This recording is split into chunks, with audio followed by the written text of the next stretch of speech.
Assalamualaikum warahmatullahi wabarakatuh. Bagaimana kabarnya? Ini sudah masuk minggu kedua PJJ kita.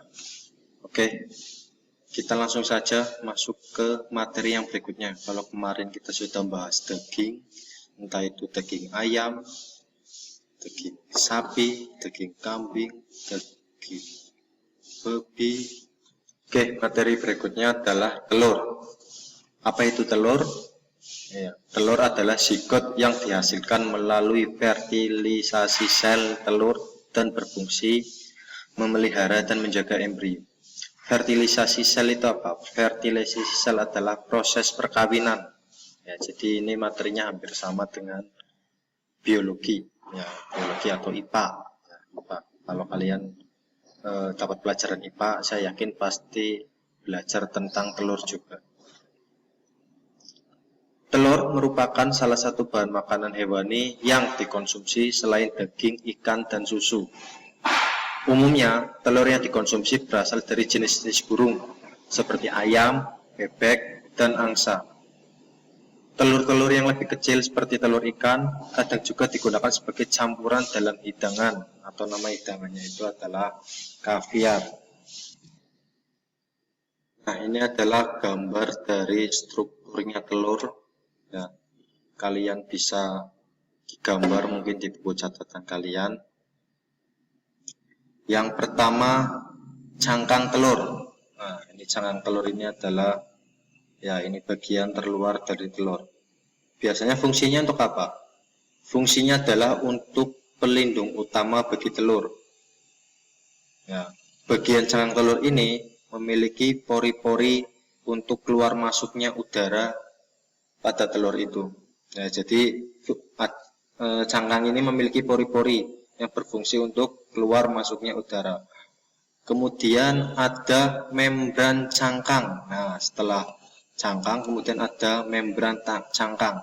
Kalau kalian buka telur itu biasanya ada selaput putih-putih, ya, selaput putih-putih. Nah, itu namanya membran cangkang. Merupakan selaput tipis di dalam cangkang telur. Pada salah satu ujung telur, selaput ini tidak menempel pada cangkang sehingga membentuk rongga udara. Nah, pada bagian ini selaputnya itu tidak nempel di telurnya karena di sini ada rongga udaranya. Ya. Kemudian ruang udara atau rongga udara ini berfungsi untuk sumber oksigen bagi embrio nanti. Ya. Sumber oksigen bagi embrio. Kemudian ada keping germinal. Nah, ini adalah keping germinal. Keping germinal itu apa? Keping germinal itu adalah embrio. Embrio yang merupakan calon individu baru, ya, atau calon dari unggas. Itu adalah embrio. Kemudian ada kuning telur. Kuning telur atau biasa disebut juga yolk. Ya. Nah, kalau keping germinal ini nama lainnya adalah zigot, ya, zigot atau sel embrio. Kemudian kalau kuning telur nama lainnya adalah yolk. Kuning telur ini merupakan cadangan makanan bagi embrio. Jadi kalau embrio ini sudah mulai tumbuh menjadi unggas, maka dia akan lama-lama akan memakan kuning telurnya. Ya, kuning telurnya. Kemudian ada lagi yaitu putih telur atau albumin. Ya, albumin. Fungsinya untuk apa? Fungsinya adalah sebagai pelindung embrio dari goncangan dan sebagai cadangan makanan dan air. Jadi kuning telurnya dan putih telurnya merupakan adalah cadangan makanan. Biasanya kalau kalian buka telur itu di dalam kuning telur itu pasti ada titik seperti ini. Nah, itu adalah calon ke individu barunya yang dinamakan keping germinal atau embrio atau zigot. Kemudian yang berikutnya adalah kalaza. Nah, mana ini kalaza? Kalaza ini nih. Kalaza. Kalaza itu adalah tali kuning telur. Yang fungsinya untuk apa? Untuk menahan kuning telur agar tetap pada tempatnya dan menjaga embrio agar tetap berada di bagian atas kuning telur. Kalau kalian pernah buka telur, saya yakin pasti pernah lihat yang namanya kalaza ini. Karena biasanya wujudnya berwarna putih tapi seperti tali, ya, seperti tali, panjang, biasanya panjang. Nah, itu namanya kalaza. Kemudian ada membran kuning telur, ya, namanya vetalin, yaitu pemisah antara kuning telur dan putih telur. Nah, ini vetalin ini. Kalau tidak ada vetalin, otomatis kuning telur dan putih telur akan bersatu. Bisa dikatakan kuning telurnya itu akan ambiar, ya. Jadi seperti itu. Ini adalah salah satu gambar dan bagian-bagian dari telur. Kalian bisa gambar di buku. Ya, dan ada berbagai macam telur yang ada di Indonesia. Yang pertama itu ada telur ayam kampung, telur ayam boiler, telur bebek atau telur itik, kemudian telur puyuh. Ya, jadi ada berbagai macam telur. Yang pertama itu ada telur ayam kampung.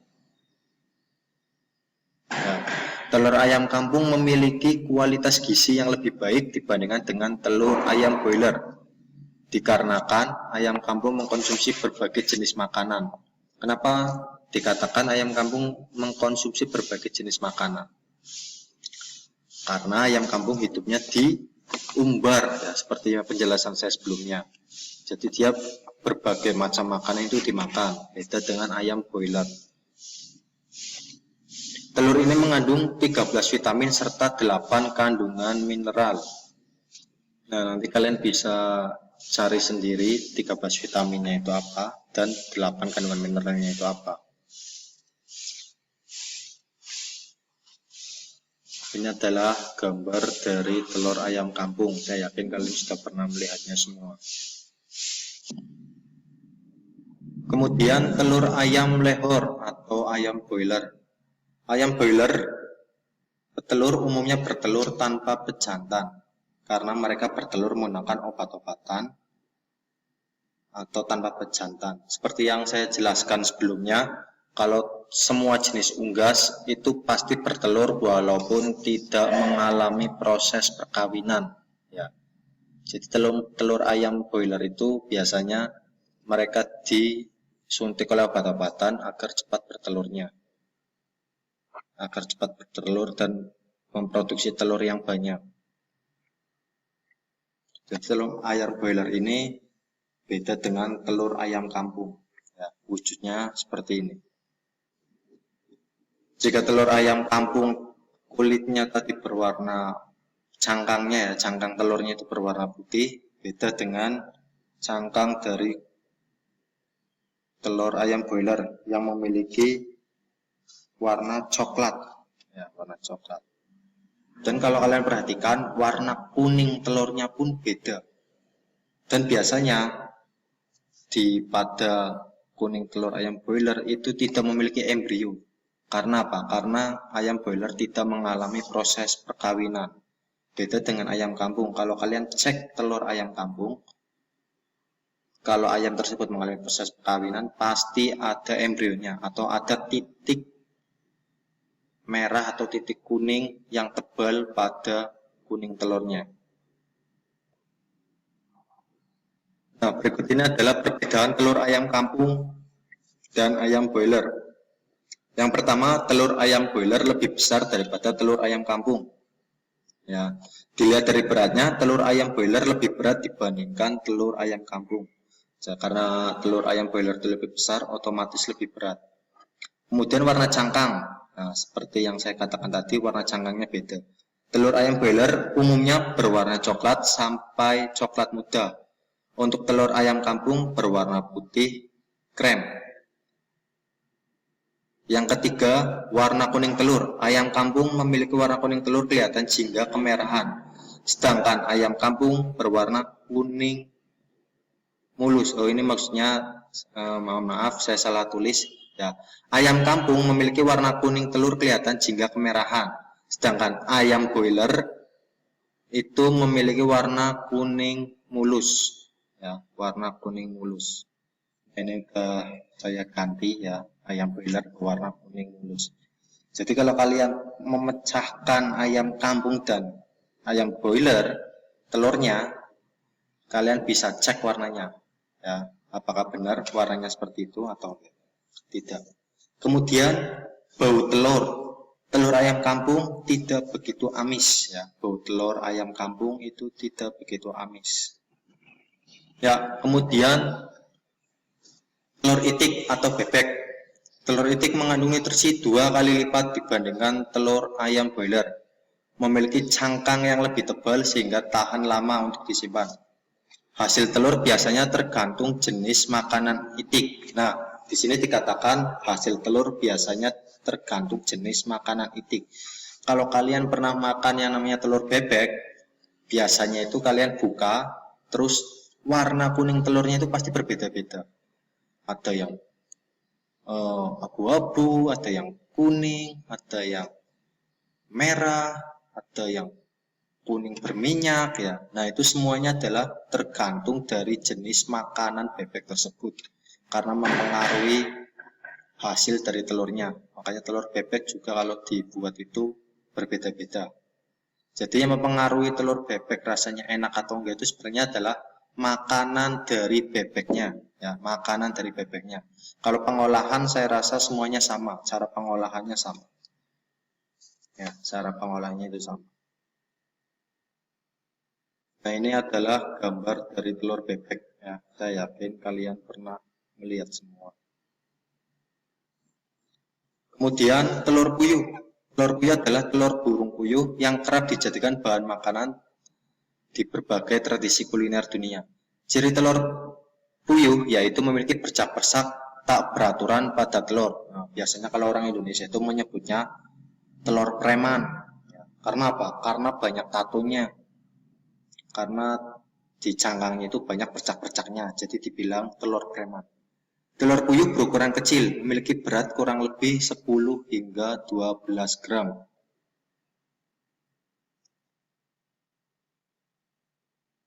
Nah, ini adalah gambar dari telur puyuh. Nah, ini banyak bercak-bercaknya, makanya disebut juga telur preman atau telur bertato, ya. Oke, berikutnya adalah cara memilih telur yang baik untuk dikonsumsi. Yang pertama, pilih berdasarkan warna kulit telur. Cara memilih telur yang baik biasanya dilihat dari warna kulitnya. Pilih telur berwarna pekat dan tampak cerah. Karena biasanya telur yang berwarna pucat atau telur yang kulitnya dipenuhi dengan bintik-bintik hitam, itu biasanya kurang baik. Ya, telurnya itu kurang baik. Kalau kalian pernah pergi ke Jogja Mall, ya, ke Jogja Mall atau supermarket gitu, itu ada ciri-ciri telur yang baik dilihat dari warna kulitnya. Itu ada gambarnya di tempat bagian telur itu biasanya ada. Jadi warnanya kalau coklat itu kualitasnya apa, terus coklatnya agak memudar, kualitasnya apa, sampai warnanya ke putih, ya, telur ayam jadi putih, ini biasanya kualitasnya apa. Ya, biasanya dicantumin itu ada, entah itu telur broiler, ya, telur ayam broiler atau telur ayam kampung, itu ada kualitasnya berdasarkan warna kulitnya. Ya, biasanya di supermarket itu memajang gambar seperti itu. Kemudian yang kedua, telur berukuran normal. Ya, salah satu cara yang baik memilih telur yang baik adalah telur berukuran normal. Ukuran telur tidak menjamin kualitas isi telur. Ketika memilih telur untuk dikonsumsi, pilihlah telur dengan ukuran yang normal. Itu biasanya telurnya baik. Tapi biasanya ada yang sebuah usaha mungkin biasanya cari telur yang kecil-kecil biasa karena agar dapat banyak, ya, dan lain sebagainya. Intinya telur berukuran normal itu cenderung telur yang baik. Walaupun tidak menutup kemungkinan walaupun itu kecil ataupun besar, telurnya juga baik juga bisa. Kemudian yang ketiga, sentuh kulit telur. Ya, yang ketiga, sentuh kulit telur. Menyentuh permukaan kulit telur dan mendapati teksturnya kasar dan terdapat butiran putih, itu tandanya telur tersebut adalah telur yang masih segar. Ya, jadi kalau permukaan telurnya kasar dan ada butiran-butiran putihnya, berarti telur tersebut adalah telur yang masih segar. Kemudian yang berikutnya adalah cium aroma telur. Ketika memilih telur dalam jumlah yang banyak, teliti saja aroma telur tersebut. Cukup dekatkan telur ke hidungnya, ya, ke hidung kalian. Nanti tarik nafas dalam-dalam untuk menghirup aroma tersebut. Jika aromanya seperti telur busuk, dapat dipastikan bahwa isinya pun sudah busuk. Ya, ini biasanya dilakukan oleh orang-orang yang profesional dan sudah terlatih. Ya. Contohnya penjual telur itu biasanya sudah terlatih. Cuma dicium aja tahu telur itu baik atau enggak baik. Ya. Yang kelima adalah guncang telur secara perlahan. Ciri-ciri telur yang bagus tidak akan mengeluarkan suara ketika diguncang. Ya, karena apa? Karena tekstur putih telurnya masih sangat kental. Beda dengan telur yang sudah lama. Ketika diguncang, maka akan terdengar suaranya. Nah, itu menandakan bahwa putih telurnya sudah encer. Telur yang masih segar memiliki bagian putih telur yang masih mengikat kuning telur dengan sangat rapat. Jadi talinya itu yang tadi itu masih bagus, ya. Nah, jadi itu caranya adalah biasanya ada salah satu sekelompok orang itu pasti ngecek telurnya dengan cara diguncang-guncang perlahan. Kalau terdengar suara guncangan ketika diguncang itu terdengar bunyi, nah berarti telur itu menandakan bahwa telur itu sudah enggak bagus.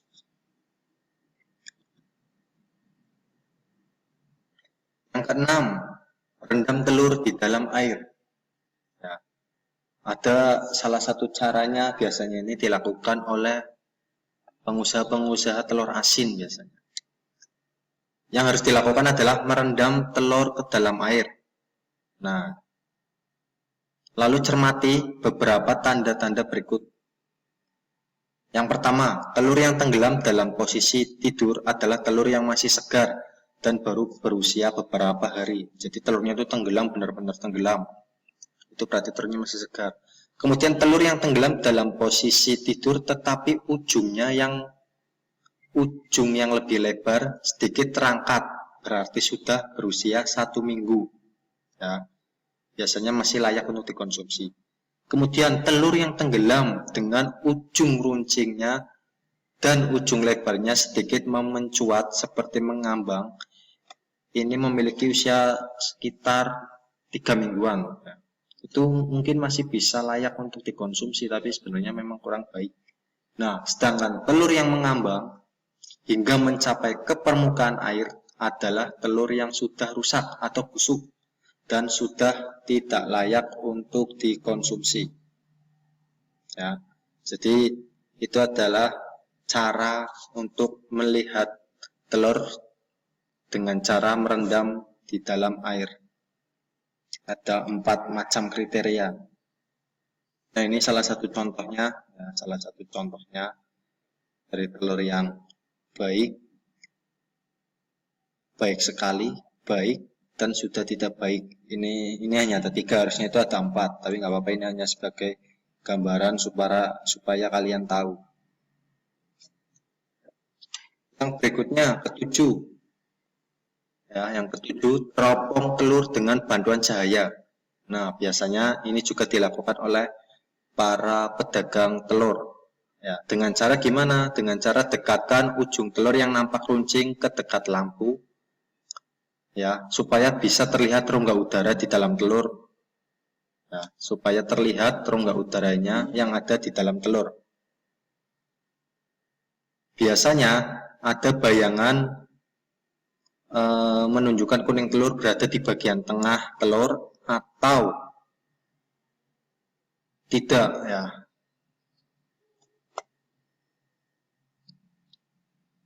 Ya, jika telur itu kuning telurnya masih berada di tengah, berarti telur tersebut itu masih baik. Ya, walaupun kita gunjang-gunjang, tapi telur tersebut masih tetap di tengah. Telur itu masih baik. Tapi jika kita gunjang-gunjang sedikit, terus kita teropong telurnya sudah pindah posisi, kuning telurnya maksudnya, itu berarti telur itu sudah tidak baik. Kemudian tidak ada noda atau bercak apapun di dalam telur. Kalau kita teropong itu biasanya kelihatan. Kemudian rongga udara yang tadi saya bilang di dalam telur masih tampak sedikit. Ya, jadi rongga udaranya itu masih kelihatan sedikit. Kalau rongga udaranya sudah lebar, berarti telur tersebut sudah cukup lama atau mungkin mendekati tidak layak untuk dikonsumsi.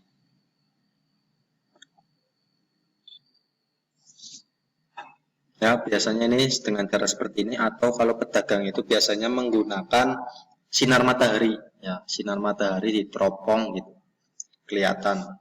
Nah, kan kelihatan seperti ini, seperti gambar tersebut. Nah, kemudian selanjutnya adalah susu. Apa itu susu? Susu itu adalah cairan bergizi berwarna putih yang dihasilkan oleh kelenjar susu mamalia untuk bahan makanan dan sumber gizi untuk anaknya. Ya, mungkin untuk manusia juga. Ya. Makanan yang diolah dari susu antara lain ada mentega, keju, susu, yogurt. Itu adalah beberapa jenis makanan yang diolah menjadi susu. Maksudnya adalah yang diolah dari susu, yaitu ada mentega, keju, susu. Susu itu maksudnya dari susu murni menjadi susu olahan, ya, susu murni menjadi susu olahan, misalnya susu bubuk dan lain sebagainya. Kemudian ada yogurt juga, ya, dan lain sebagainya. Masih banyak olahan, jenis olahan-olahan dari susu. Misalnya ada tahu susu, itu di Lembang ada, namanya tahu susu. Jadi terbuat itu dari kedelai yang dicampur dengan susu, makanya dinamakan tahu susu. Nah, kita akan membahas beberapa jenis makanan yang terbuat dari susu. Yang pertama adalah mentega. Mentega itu terbuat dari krim susu. Krim susu adalah lapisan paling atas dari susu yang terbentuk jika didiamkan selama beberapa hari. Krim susu itu kemudian diproses dengan teknik Corning, yakni proses pengadukan terus-menerus sampai lemak padat dan lemak cair terpisah. Lemak cair yang terpisah inilah yang disebut sebagai buttermilk atau mentega. Ya, jadi kalau kalian pernah minum susu murni dari sapinya, itu kalau sapi susunya kita rebus, kemudian kita diamkan, biasanya itu akan menggumpal, setelah dingin itu akan menggumpal seperti apa ya, seperti ngintip tapi di bagian atas. Nah, itu yang dinamakan krim susu, ya, krim susu yang itu nanti akan menjadikan mentega. Nah, perlu kalian ketahui bahwa mentega dan margarin itu berbeda. Kalau mentega itu terbuat dari lemak hewani, ya. Kalau ini kita bahas mentega, makanya terbuat dari susu. Nah, susu itu kan dari hewan. Sedangkan kalau margarin itu terbuat dari lemak nabati atau lemak tumbuh-tumbuhan. Makanya beda antara mentega dan margarin. Fungsinya pun berbeda. Ketika kalian membuat roti itu fungsinya berbeda. Tapi saya yakin kalian pasti sering menyamakan antara mentega dan margarin itu sama. Jadi perlu diingat bahwa mentega itu dan margarin berbeda. Kemudian keju. Ya, keju merupakan makanan yang terbuat dari susu. Susu segar dipanaskan lalu didinginkan untuk menghentikan pertumbuhan bakteri dan kuman yang ada di dalam susu. Setelah itu, susu diberikan bahan tambahan untuk membantu proses fermentasi. Ya, jadi bahan tambahannya itu adalah untuk digunakan supaya mengalami proses fermentasi. Kemudian susu yang sudah diberi bahan tambahan itu didiamkan beberapa waktu sampai kental dan padat. Susu yang sudah menjadi padat disebut keju mentah atau keju natural, ya.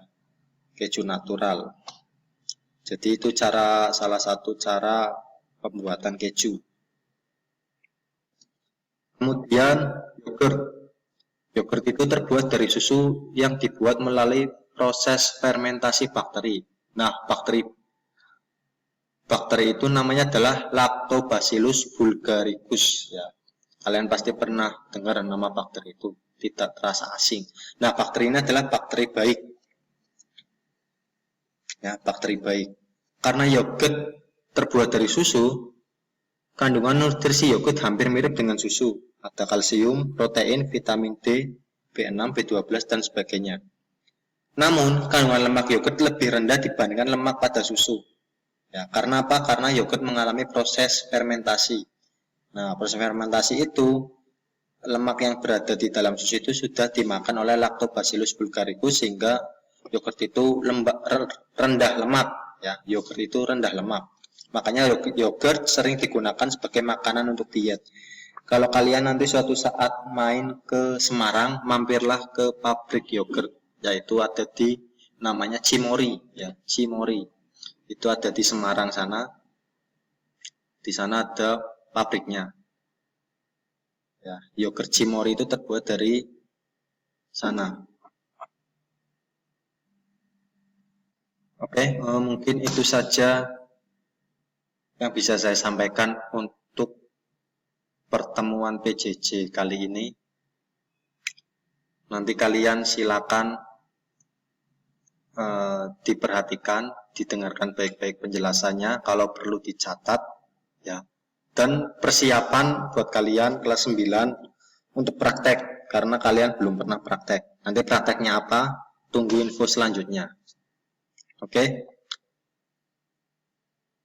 Dan jangan lupa selalu jaga protokol kesehatan dimanapun kalian berada. Usahakan tidak keluar-keluar rumah kalau tidak begitu penting, ya. Sering-seringlah cuci tangan, makan makanan bergizi, jangan lupa telat makan. Makanan bergizi itu relatif, walaupun nasi, tempe, sayur itu juga sudah bergizi. Yang penting adalah jaga kesehatan, jangan sampai telat makan. Usahakan makan 3 kali sehari supaya badan kita tetap sehat. Itu ya. Jadi kalau ada pertanyaan silakan ketik di kolom komentar. Ya, dan jangan lupa like dan subscribe channel ini supaya saya terus bersemangat membuat materi buat kalian selama PJJ. Oke, terima kasih. Saya akhiri dulu. Wassalamualaikum warahmatullahi wabarakatuh. Tetap semangat.